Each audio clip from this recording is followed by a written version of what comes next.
जिंदाबाद इंडिया जोट जिंदाबाद इंडिया जोट जिंदाबाद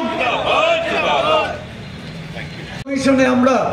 প্রতিদিন অভিযোগ পাঠাচ্ছি ফ্ল্যাক্স ফেস্টুন আমাদের পতাকা সেগুলি ছিঁড়ে ফেলা হচ্ছে তুলে ফেলা হচ্ছে আর অপরদিকে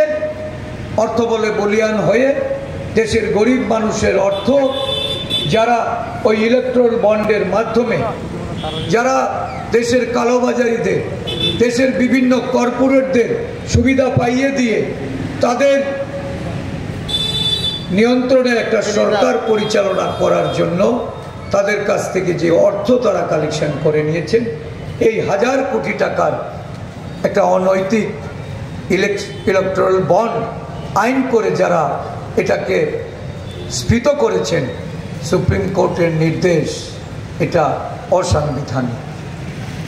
এই সংবিধান বহির্ভূত ইলেকট্রাল বন্ডের টাকায় আজকে রাজ্যে রাজ্যে যে নির্বাচন এই নির্বাচনে অর্থবলের মাধ্যমে হয় ছোট দলগুলিকে কিনে নেওয়া হচ্ছে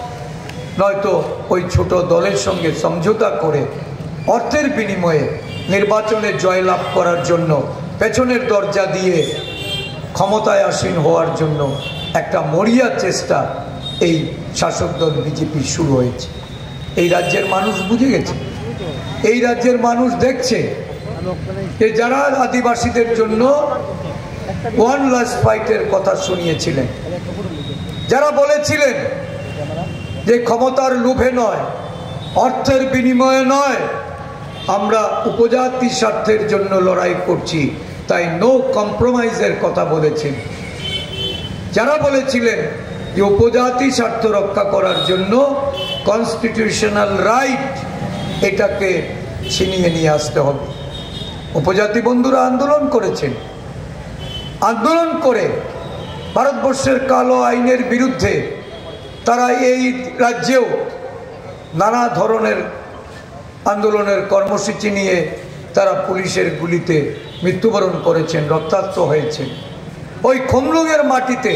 যারা শহীদ হয়েছেন এই শহীদদের কথা কিন্তু বর্তমান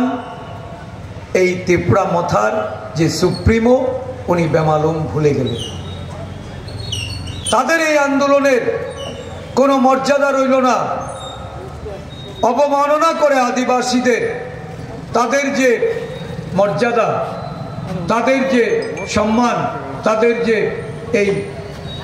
সংবিধান প্রদত্ত ক্ষমতা প্রাপ্ত করার জন্য যে তাদের প্রত্যাশা এই প্রত্যাশার জলাঞ্জলি দিয়ে দেখা গেল শাসক বিরোধী এক জায়গায় গিয়ে হাতে হাত মেলায়।